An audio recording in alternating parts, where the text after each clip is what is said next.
Welcome to the Breakpoint Recap Show. This is episode 3, California Dreaming. I'm Gill Gross. I'm with Alex Gruskin.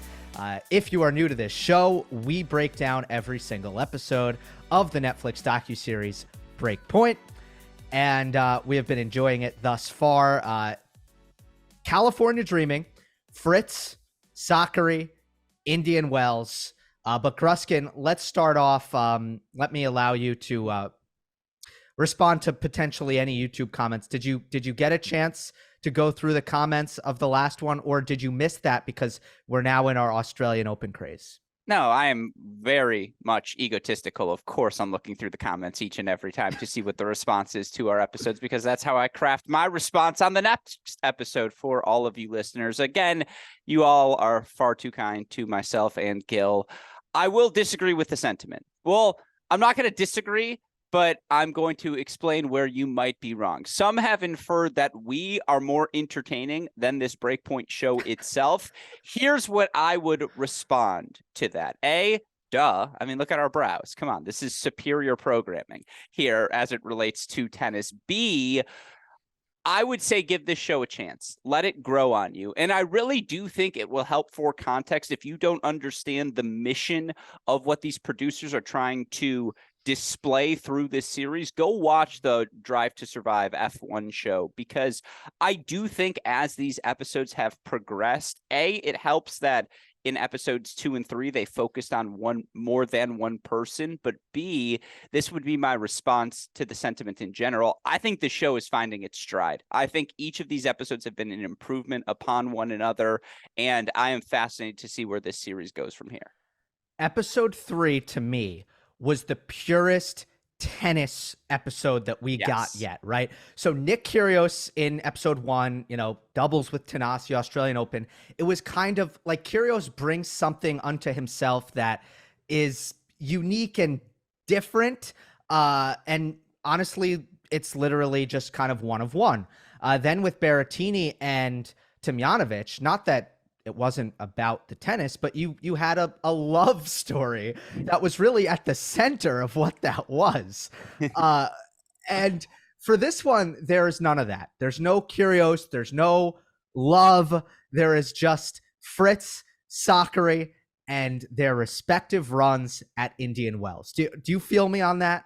Yeah, no, absolutely. I thought it was very well done. I was a little frustrated at first that they didn't show enough tennis, and then they showed so much of the tennis that transpired in the finals for Sakkari and Fritz. I love the behind-the-scenes nature of what conversations are you having after a win, after a loss, and we'll get into some of the granular things that I loved specifically, but we followed the player through their journey, the highs of the wins, the stresses of the losses, the varying factors that go into determining if you're going to play, how you're going to play in any given moment. Again, it feels like the players sort of understood the mission a little bit better and what they were supposed to convey in this episode as well. And it was a very tennis-centric show. It's easy to put on a performance of what you know best, and for these players, it's preparing for events. I do think, again, California Dreamin', it has me dreaming. This show's got a bright future. So the show opens and it introduces Indian Wells, and Grusky, all I could think about was, they're trying to do the Monaco thing. Like, they're trying to make Indian Wells Monaco. Like, the way it was kind of introed and all the players were like, all of the wealthy people are here. They kind of build up Indian Wells as, Roddick said it. I'm pretty sure Roddick, I can check my notes. He said it's the best tournament of the year. What did you think of that framing of Indian Wells? Well, I'm glad you brought up the money and the wealth point as well, because Felix saying that quote was striking to me. That is something even players notice as they attend this event. And, figuratively, for casual tennis fans who may not be aware of this, Indian Wells is referred to colloquially as the fifth slam. It is a highlighted event on the tennis calendar. And it was fascinating to hear Roddick talk about the draws and sort of point out how the draws at this event might be stronger player for player than any other event you have throughout the course of the season. they were high on Indian Wells. There's no denying that fact. They were trying to convey that this event matters as much as an Australian Open, as much as any other event we might highlight through this series. Was it hyperbole? To some extent. Do players rave about Indian Wells when you speak to them about it? Abso-freaking-lutely. There's not a single player who will give you a negative review of their experience playing that event. And guess what? Helps to have California sunshine, to have the mountains in the background, to have the wealth, apparently, the celebrities. I don't know. I will have to figure out what qualifies as celebrity. But yeah, they definitely sold it at the start. It was another first compelling 3 minutes. I would say this is the worst compelling 3 minutes of the first 3 episodes, but I was still compelled. Yeah, I would say that. I mean, the desert is beautiful, so you Yeah. knew coming in they were going to take advantage of the You know landscape how of Indian Wells. this is a stupid thing, but when we're broadcasting for T2, which Gill and I both have the privilege to do, sometimes our producer will say, all right, we're going to a scenic shot, which means they're going to show the backgrounds of whatever the event is, the host city that the event's being played. And all I could think is, God, the scenic shot for Indian Wells, they probably throw to it like every third game. Yeah. And the thing about the wealth is that the players have like tons of obligations usually before Indian Wells with sponsors and such. It is kind of a corporate gathering of tennis, which it speaks to, since that's probably pretty annoying, it speaks to everything else and how great it must be that the players still like it. The other takeaway that I had here, and I thought this was the strength of the episode, was learning about and highlighting the teams, the people around the people. I mean, we talked a little bit about this with Nick and the role of horse, and with Berrettini and Tomljanovic a little bit less so, but this was a case where I thought the Tom Hill relationship, the relationship between Tom Hill and Sakkari really stood out. And then with Fritz, you had his father, Guy, who is kind of a thread that started in the beginning and then they tied back to it at the end. Then you had Paul Annacone, who was a huge part of this. And I feel like there's a larger point to be made within tennis. More and more, they are making the coaches a part of this. They have legalized coaching for another year, 2023. If they are going to be part of it, a part of the game, then I've been under the impression that we need to learn more about them, that we need to bring them in a much more hands-on and focused way. This doc is doing that. I really like that. Yeah. So quick tangent to that point. Someone who would be in my corner, part of my team, is my lovely mother. And I happened to be home in Michigan this weekend visiting my parents. She was giving me stellar reviews. She loves you, Gil, on this show thus far. And it was funny because we were having this same conversation and she brings up, I go, oh, you liked horse. And she goes, oh my God, I love horse. Alex, you could be someone's horse. And then I go, to which I respond, wait, you're telling me I can't be the player? I was like, am I now officially at the age where you, even my mother, who has never given up on me on anything, she's like, you're probably not going to be the pro player anymore. Like, at best, you could be the horse. I was like, this is kind of a devastating moment, a realization. But yeah, the realization I'm coming to is how significant these relationships are. And for years, you and I have clamored as part of tennis media for more access to hearing the communication between coach and player. And we'll get into it as we talk about some specific quotes from this episode, to hear the interactions between not only Sakkari and Hill throughout the course of a match, but to hear Annacone and Michael Russell, and I forget whom the third coach is in that Taylor Fritz box, but to see all of them lobbying so vehemently against Fritz playing the Indian Wells finals, like, that's what I want to see. That is in-depth looks of, okay, you want to know the mechanics? Well, here's the doctor saying, do I think I should prescribe you painkillers? Probably not. But Taylor being like, look, if I don't play this match, I will never forgive myself. And that is a sentiment I think every human can relate to. Everyone's had a moment in their life where it was going to be uncomfortable, but if they didn't do it, they would just be furious at themselves. And either you chose to do that thing or you chose not to. Maybe you've had multiple instances where you've gone either way. It was very clear what Taylor Fritz wanted to make from a choice perspective, and to see the people most valued to him try to lobby him against it, and just how that dynamic works. You're absolutely right. Like, it just brings into the realm of reality what the thought process looks like. This was the highlight of the series. So let's not bury the lead. I know for some of these we've gone more chronologically. And this was towards the end, of course. Fritz preparing to play the Indian Wells final against Rafael Nadal. That sequence, obviously they had a camera on Taylor as soon as he hurt his ankle. But this was an example of something that I knew what happened. I knew that Taylor Fritz was told by all of his coaches not to play that final, that he denied them and he went out and play it. That was information in my brain. I got it. Guess what? That didn't take anything away from how hard that footage hit. To actually witness that and just how intense it was with the imagery of Taylor walking the grounds. He has 4 of his guys behind him arguing that he should not play.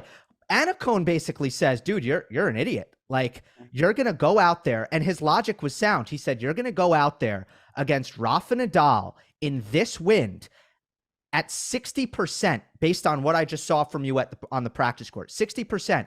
You are going to lose, make the injury worse, miss the next 2 months of your season. Like, how the hell do you think that's a good idea? And to see that, and Taylor's just like, look, I hear you, but nah.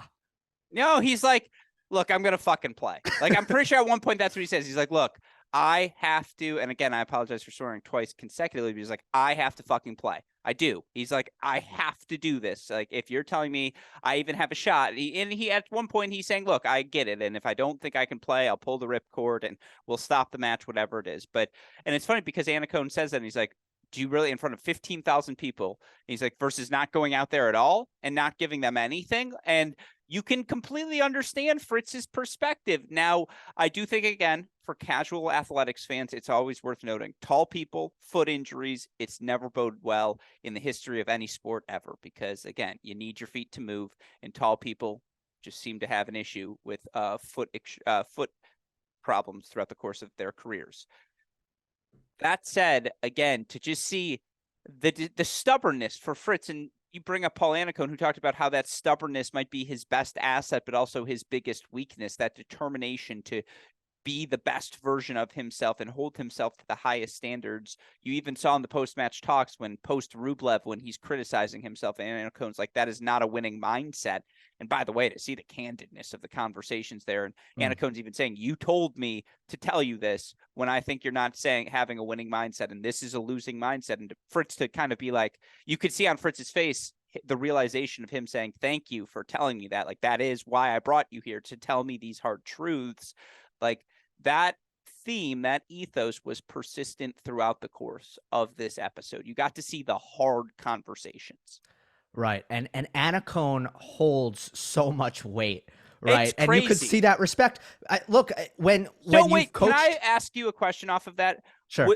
First of all, yeah, if you don't mind telling the credentials of Paul Anacone, but also, was that manufactured, or do you think that's real? Like, did we just get Anacone at his absolute most gravitas-filled moments where it's like, look, injury, my word is law, because I've been in this game for 30 years and I've seen every injury in the book. Like, criticizing your mindset. In this moment, my word is law. Because if you know Taylor Fritz intimately, you know Michael Russell's the day-to-day coach, not Paul Anacone. And to see the gravitas of the Anacone statements, like, you're right to point that out because it felt significant. Yeah, I mean, the gravitas comes from what he's done in this sport as a coach. Yeah, so Pete Sampras, Roger Federer, they're okay. Yeah, I mean, he was entrusted, and I think with Pete it was an even bigger deal than Roger, because Roger loved him. They had a good run, but Roger was already great when Paul came aboard. I think the Pete thing was probably even more telling of kind of what Anacone can bring, but it doesn't matter. Like, when you have those creds, and I know Paul is not an Apostolos Tsitsipas in terms of words per minute. Like, he will pick his spots, but when he speaks to you, he is going to kind of make sure that he's making it count. He's not going to give you a crap ton of information, and he is in that consultory, is that a word? Yeah. He is in the consultory role with Taylor Fritz, as you correctly point out. And by the way, Michael Russell, it's kind of funny. He kind of gets the cold shoulder in this episode. But I think the concept behind this is they need to simplify, right? So, like, Sure. also, Taylor's mom, May, what was her name again? May? Kathy May. Kathy May. Kathy May.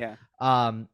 She also isn't mentioned. It's just Guy Fritz, right? So it seems like they were like, look, we need to just simplify this for the viewer. We can't introduce everybody. Let's go with Anacone. Let's go with Guy, his father, and Morgan Riddle we haven't talked about yet. Yeah, well, it's so fascinating because you talk about the Fritz background, and this relates to Sakkari as well. But by the way, quick note, Anacone, former world number 12 as well, All-American at Tennessee. Michael Russell, perennial top 100 player, also went to a known tennis powerhouse for a high school in Detroit, Country Day. Oh, that's my high school. What a coincidence. Yeah, there's also, you talk about Kathy May, who I'm fairly certain her family formed the company that eventually was bought out by Macy's. Like, there's that background element to Fritz. There are things there to unpack. His dad, obviously a former pro as well. Sakkari, it was funny. It was a one-off line. Like, my mom brought tennis to Greece. It's like, wait, like, what? I love that. We're not gonna address that. We're just gonna like move on. And so, like, it's funny because each of these players come from significant athletic backgrounds. And I do think we see a growing trend, and just to point to a few notable examples, obviously Steph Curry, Donovan Mitchell, and Patrick Mahomes, all successful athletes who come from families where one of the parents was a professional athlete. I always love Andrew Wiggins, whose dad was a pro athlete. His mom was an Olympic sprinter. It's like, yeah, he's a really good athlete. It turns out like that the genes help. And Maria Sakkari, Taylor Fritz, to some extent, fall in that category as well. And I do wonder if that was a low-hanging fruit. I would have loved to hear more about it, but you're right. They did do, at the same time, a very good job of simplifying. Look, these are the significant relationships, and that's why we're highlighting them. Also on the Fritz thing, I mean, there's not going to be that much to add to this, but one thing that we've done on this show is pointed out areas where, where the creators did not broach a topic that they could have. And in this one, it's the family situation for Fritz, where he is married, divorced, he does have a kid. So in learning about Taylor Fritz, they did just kind of skip that over, take a pass. So we continue to see some of the subjects that might be a little touchy. Maybe the players wouldn't want to talk about it. Like in the last episode, we talked about Tomljanovic dating Kyrgios. And in this episode, it's, Fritz's previous relationship and the fact that he is a father, and that was smoothed over. I don't know if you want to weigh in on that. Well, two other things I would add to that, because that was perfectly described. And it was interesting. They didn't do that much on the Taylor Morgan relationship, although talk about another thing our commenters love to talk about is your fascination with how online dating and dating app relationships work. They love it, Gill. They're just like, you got to understand, Gill's been dating the same woman since 1994, I want to say, since you guys have been together, something around that time, roughly. About 4.5 years. Yeah, exactly. And so please, it's out of his time. Not that I'm an expert, but compared to him, I'm freaking Da Vinci over here. Anyways, they didn't do Fritz's personal history. They didn't talk about the perspective of tennis parents and what that's like. They have Dance Moms, right? Is like a reality TV show. Well, tennis parents would very well qualify for their own reality TV show. Having been a tournament desk person in my life, some of the things parents say to you when you're at the desk, you're like, you understand I'm also a human being. Like, you can't talk to me that way. And to see the accusations they'll make of other kids when you're like, you understand he's a 9-year-old and can't see the lines, let alone know what he's doing from a score perspective. And like, there were enough quotes, whether it was Fritz saying, I've never seen my dad cry because he's so proud of me, or talking about them, butting heads a little bit when he was younger. You could explore the relationship between tennis parent and high-level succeeding tennis junior, even from the Sakkari perspective. When your parent is that successful, what sort of pressures does that put on you? They didn't touch that. They didn't really touch the American men's tennis thing. They mentioned not since Andre Agassi had an American won Indian Wells. And again, they asked Fritz the question. But yeah, they definitely stayed away from some things that I think tennis fans would have liked. Let me flip it on you. By not searching into those things, by not unpacking them, did you feel as though this episode lacked in quality? No, not at all. They I weren't think missing? no, the Fritz, see, like the Fritz being a father, I'm very, very interested in that. So, and I think everybody would be. It's an interesting part of Taylor, that, you know, I think that could have been very compelling. And I also think a lot of tennis fans don't even know about it. And I'm sure some will learn from this podcast. So yeah, that, you know, if we're going to get to know Taylor on that level, I think, yeah, that would have been a huge opportunity. But what we did learn about Taylor was just how tough and stubborn he is, and what an animal he is as a competitor. We've had discussions a little bit worried about Fritz as a main character personality for a show like this. Sure. Was he going to carry an episode like this successfully? Are you asking me, did he? Yeah, like how did that play out? Were we... Well, he didn't have to carry it singularly because they had Sakkari to help carry the load as well. The thing is, when it was him, well, his singular intensity provided excellent gravity for some of the other supporting actors like Anacone to try and, you know, again, calm that intensity, for Russell to try and, again, introduce a dose of reality, Morgan to keep him centered. That intensity is captivating because that's what you want out of your best athletes. You want them to be singularly focused. And the most Taylor Fritz, well, there are a couple of Fritz quotes we'll get to later, but this isn't a best quote. This was just a funny one, is when he goes, yeah, you know, you get to top 10, then you get to top 8, then you get to top 5, then you get to top 3, then you get to number 1. When he's talking with Morgan, he's like, that's how, because they were talking about like the stress of his ranking. Like, remember when you were down to 25 and 42 and how obsessed you were with it? And now, then he's like, look, my goal is to get to 10, then to 8, then to 5, then to 3. And it's like so simple to him. He sees it literally in those sorts of terms. That's what Fritz is singularly focused with. The omelet order, by the way, disgusting. Bacon, ham, and a little bit of cheese. Like, okay, show me you have a third grade palate. I'll show you that omelet order. But no, I mean, again, his singular intensity, again, how determined he is to be the best in the world, to put himself in a position to prove that he is. And he talks about it beforehand. It was fascinating to see when he's asked who's the best American man in the world, and they're like, oh, you're going to make me look like a jackass. And then he's like, well, statistically, though, it is me. Like, you could tell he didn't want to get asked about it, because if he did, I mean, his answer is, I'm not saying you're betting on someone, but if you're going to bet on someone, bet on me. Like, you can tell he is singularly confident and singularly determined. Another exchange that I really loved was between Tom Hill and Maria Sakkari on the court, when Sakkari was really struggling. Yes, so one of my quotes of the episode. Yeah, so let's just, you know, we don't need to always save that for the end. That's quote of the episode for me. Here is the exchange. I did transcribe it in my notes. All right, so Hill goes, keep going to the middle. You've got this. Sakkari goes, I went middle, and she went on the line. Fuck me. And then Hill goes, every ball through the middle of the court. Sakkari says, you say one more word, I'm going to break the racket.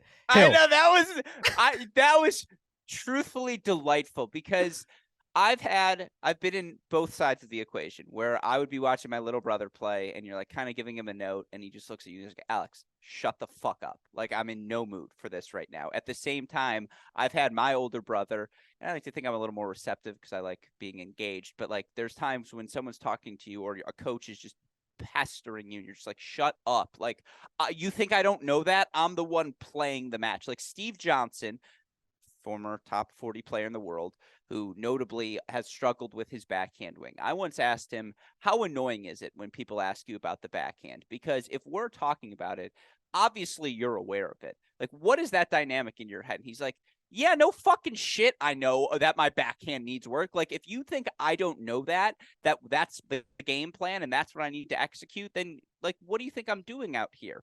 That's what we saw Maria Sakkari in live time. Just like, one more fucking word, Tom, please. Like, I dare you. Just like, say something else and we'll see where we go from here. And we've all been in that position where you're just like, I understand and I'm just helpless right now here on court. Now, I still think there's another nominee for quote of the day, so I'll save that Save it. second one for then.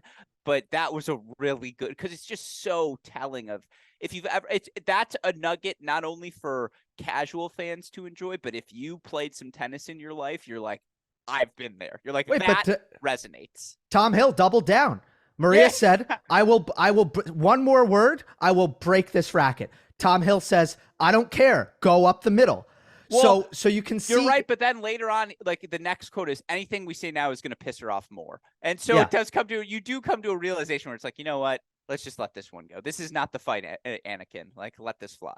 Yeah, but I mean, in live time, you see Tom Hill. How are we going to help our player? Is it to be tough, to keep driving home the message? Is it to shut up?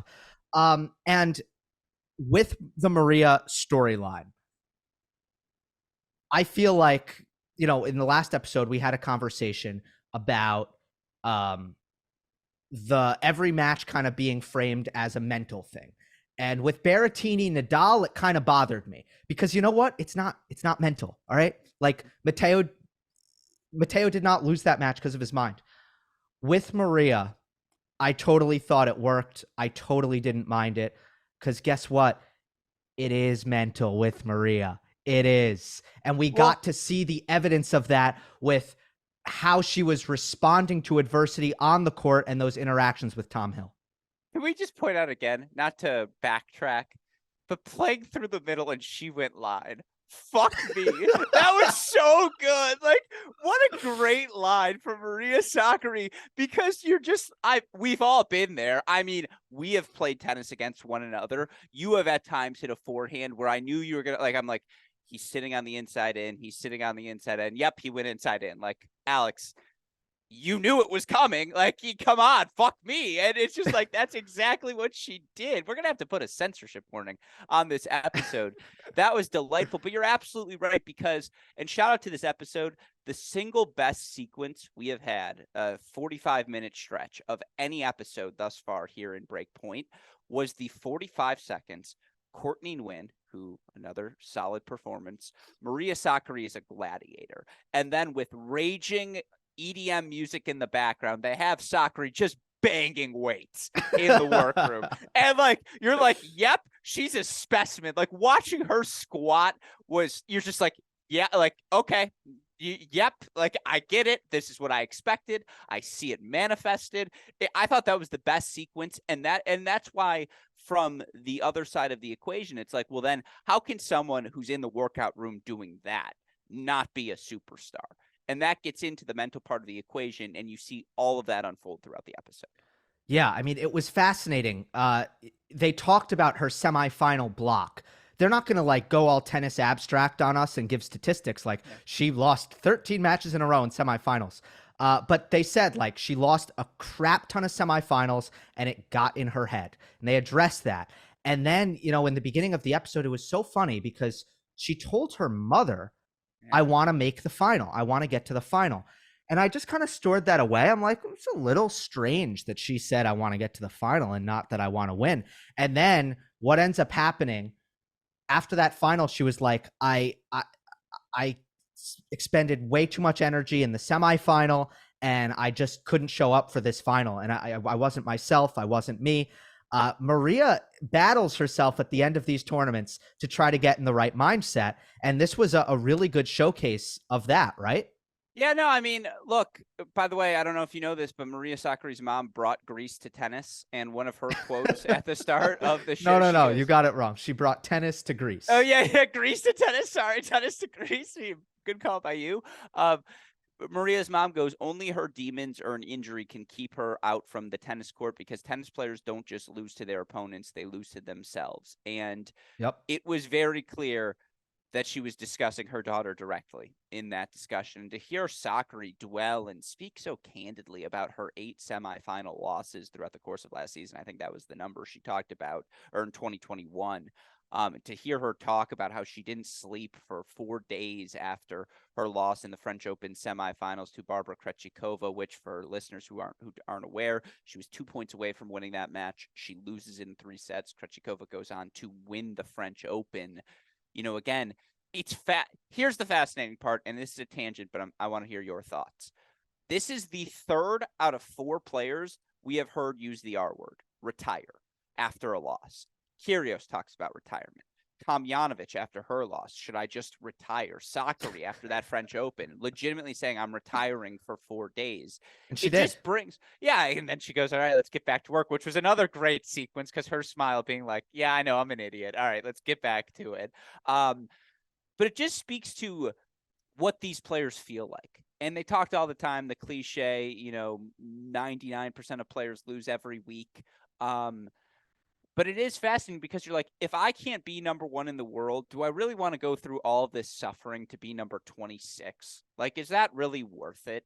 And to us as casual fans, of course we think like, duh, I'd rather be number 26 in the world than a podcast host. But think about your whole life. You've been number 1 in everything. You've been chasing this thing. And all of a sudden you come to this realization that maybe there is a ceiling for me, and trying to fight through that mental battle. That's clearly the dynamic they're trying to sell, right, Gill? Yeah, I mean, yeah. Fritz was framed at the beginning of the episode as there's one knock on him, or Sakkari was framed. The one knock on her, and Courtney said this, is that she's never won a big title. Very simple. And yeah, that is. And that's the kind of thing, if you're as talented as her, it doesn't matter how successful she is. It doesn't matter. She's been number 2 in the world. That weighs on her.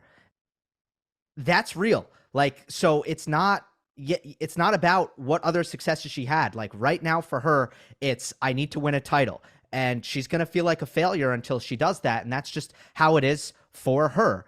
And, for Taylor Fritz, I don't think that was, as much an expectation for him that was weighing on him, but it was the same framing. It's like, wow, if I win Indian Wells, like that will be my first big title. That will be my first big success. So look, I don't know that with every player it's that same kind of thing, but one thing I think they do try to get across is losing sucks. These players care a lot, and every ounce of the responsibility falls directly on their shoulders. This is not like losing in a team sport. This is not like that, because you can have a double-double and shoot 50% from the field, and you kind of feel all right about yourself, and your team lost. And yeah, you want to win, and you might feel kind of shitty about that your team lost, but you know what? You did your thing. Or if you had a bad game, well, you're still getting paid the same. You're going to go at it the next day. You're going to have a chance to redeem yourself. Tennis is it's just harder. It just is. Losing sucks the most in this sport. And that is something that they've gotten across. And I think with the Maria thing, the adulation that we saw firsthand because of the cameras backstage when she won the semifinal versus the despair when she lost the final was the most important part of the Sakkari arc in this episode. Yeah. I mean, most important. Yeah, I think that's fair. I mean, it was fascinating to hear Sakkari describe Tom Hill as her best friend, and to see how clear, it was really funny. This was one of those low key moments, but after Sakkari's first round win, they talk, that's the hotel room scene with this is my 6 espresso. And, you can see, and we've all been here, if you've played tennis and you've ever won a match and then you're trying to talk about it afterwards, the smile on Sakkari's face where she's like, all right, can we talk about this win that I just picked up? Like, are you guys going to praise me yet? It's time. Like, come on. And like, to see the smile there, and, again, to see the candidness between her and Tom Hill and how open those lines of communication are and how essential that is clearly to Sakkari's success on court. Yeah, you're again, though, I would agree with you. That was probably the most consequential part of this Sakkari arc. How much she cares. I mean, yeah. How did Sakkari, and let's go Maria, then let's go Taylor, and then we can wrap it up. I mean, if you're being introduced to Maria Sakkari, or even as somebody who knows her but maybe not in such an intimate sense, what were your takeaways of, like, how do you think viewers are going to react to Maria and feel about Maria after watching that?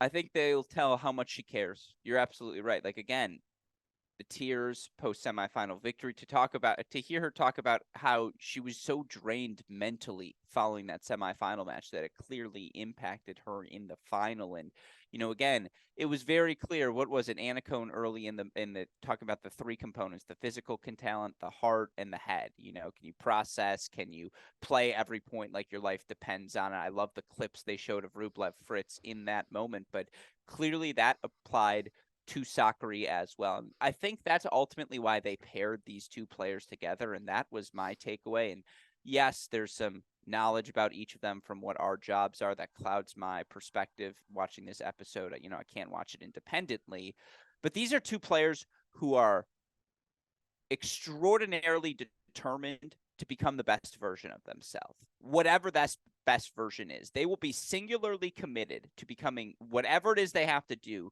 to become the best tennis players that they can be, to the point where they feel as though they have fulfilled their potential as tennis players. Now, each of those players, being who they are, think that potential means world number one and slam titles. And each of them have showed flashes that maybe, just maybe, they can get to that level. But that's my biggest takeaway from watching Sakkari, is how driven she is to be the best in the world. And again, Anna Cohn talked about putting pressure on yourself, how much pressure Sakkari puts on herself to be in the best shape, to be in that position in the final rounds of an event, to become the best version of herself. That would be my takeaway, is how much she cares, for sure. Yeah. Driven but tortured. Yeah. And I think people like a character that struggles. Yeah. I mean, we there would not be TV shows or movies without struggle. Like when you go to school and you learn how to write a screenplay, which I've I didn't not do so. yeah, right. I didn't go to school for it, but I have learned a little bit about telling a Sure. story and how that works. Struggle. That's what a story is. Struggle. Yeah. And then there's an arc that has to do with that. So this was the first time. I know Isla lost first round. It was difficult for her. Nick lost in the singles, won the doubles, and then, Berrettini lost to Nadal. This was the first time where the struggle, I thought, felt pretty impactful, like significantly impactful, where here's someone who I might want to get behind in the future as a fan of tennis, because it's someone who deserves to break through in a lot of ways and is really having a lot of trouble doing so. I would end it on this kind of my last point. What I really appreciated about this episode, and the reason why it would be another one that I would be excited to show to casuals, is tennis has a reputation of being a country club sport. And this is a good one that shows like this is kind of war. This is not that country club sport. Taylor Fritz, what he fought through and got through from a pain threshold thing, from a toughness perspective, was massive. Maria, from more of a mental standpoint, but here's someone who has built an elite athletic physicality through hard work, and the emotional toughness of what this sport is as a one-on-one battle. I just thought this was a good display of tennis as a non-country club sport. Yeah. I mean, again, you look into the backgrounds and people would say you're going to call these two non-country club sport players, but yeah, I agree with you. It talks about the grittiness, the intensity, good. toughness. Can I respond to that? Please. That shouldn't be misinterpreted as a financial thing, because there's still a huge advantage to being financially privileged to your point, to make it in tennis. To your point, absolutely. She talks about the physical intensity, the struggles. Again, the combination of the Sakkari combine video where she's banging weights, and then Fritz, you see, again, a doctor says, I shouldn't give you pain medications. He says, I'm playing this match, and he goes on to do exactly that. I agree. That's what made this episode so compelling, is you got to see a look at what it's like to progress through a tournament, the struggles you go through internally, the physical capacity it takes to play 5 to 7 matches consecutively. Again, each episode has gotten better. This is the best of the series thus far. All right. What is your quote of the episode? Well, you've asked me to narrow them down, so I'm glad we got through all the Sakkari ones, because that way I can narrow it down to just 2. Both via Taylor Fritz, both enjoyable. Runner-up, when describing his match against Rafa, and this is, again, the ultimate dose of reality, he goes, look, it's just another day for him. It's the biggest match of my life. And you're just like, that's how every person facing Rafa or Federer or Djokovic or Serena at any slam over the course of the past decade and a half has felt, which is just a perfect framework of that. But the best is when he's talking about his injury and he's getting through that first point and he plays the diving point and he does whatever. And he just goes, holy shit, I can play. And you're just like, I know that reality of when you're like, my body does not feel good on this day. And then you do something and you're like, you know what? I actually think I'm fine. And I think that's your quote of the match because it captures the sentiment of like, you know what? Let's roll the balls out. Let's do this thing. And he goes on to win the title. And it's no wonder that he didn't feel any nerves in that match and played his best tennis, because you're just going to feel, if you're in Fritz's position, an appreciation to be out there and be able to play. Like, you're not going to get tight. Take? The injury was the best thing that could have happened to him heading into the final. That's what you're telling. Yeah, it's absolutely not a bad take. Yeah. Like, psychologically. And now we're seeing it with we won't get into it, but Novak at the Australian Open. Sure. That's the only positive to being injured is, you know, you start to kind of lose some expectation on your own shoulders, and it can help you. So yeah, absolutely. All right, I'm going to go first on who won the episode. Because I've been killing you in this category, but carry on. Paul Annacone is the Master Yoda of tennis. Yeah. And it was fantastic. Like, they gave him a full-out intro segment, and literally, like, everything he said in the episode was absolute poetry. Not only, like, in the interview setting where he got to, like, think and pick his words, but even, like, the things he said directly to Taylor, it was just gripping. Paul Annacone, the professor, the wise man of this episode, was the winner. It's a good pick. He was certainly on my short list. Our dear friend Andrew Krasny, who is the voice of Indian Wells introducing all the players onto court. Like, who's the guy who does WWE? Let's get ready to rumble. Like, you hear Krasny's does not voice. Do WWE. That is Michael Buffer. He does boxing. Okay. Good try, thank though. You. Yeah, that's what I meant. Boxing.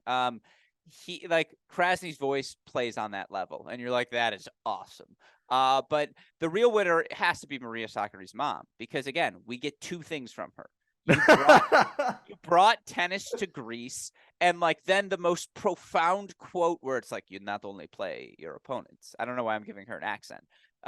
You not only play your opponents, you play yourself, where you're like, oh, that's a good point. And it's like sets the tone for the rest of the episode. And that's why she's my winner. I'm going Mrs. Sakkari. Dude, I can't believe you gave an honorable mention of who won the episode to someone who wasn't in the episode.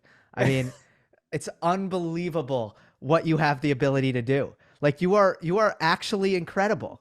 I know.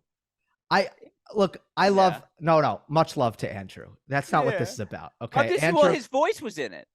I know, but like, I would never have thought to I'm just saying, like, all right, if it was your voice or my voice emceeing and you heard it, wouldn't you be like, I'd be like, sick. Oh, that's cool. That's cool. I guess. I know. It's a good voice from Krasny. Be like, you know what? When they call him onto this court, it feels like a big. I'm just saying, Krasny's voice played well. Yeah, he's got an incredible pair of pipes. He has maybe, if you're making top 5 voices in sports, he's in the conversation. I just didn't think he would make the podcast. All right. Yeah. I just didn't think he would. So Westhoff, cut the clip. I'll send this to him. This will be the only time he watches. He'll be like, oh. I mean, for those who are lost, Andrew Krasny is the court MC at Indian Wells. All right. Now at a career high, number 6 in the world, Maria Sakkari. There is no better way to end this than with a discussion of Andrew Krasny.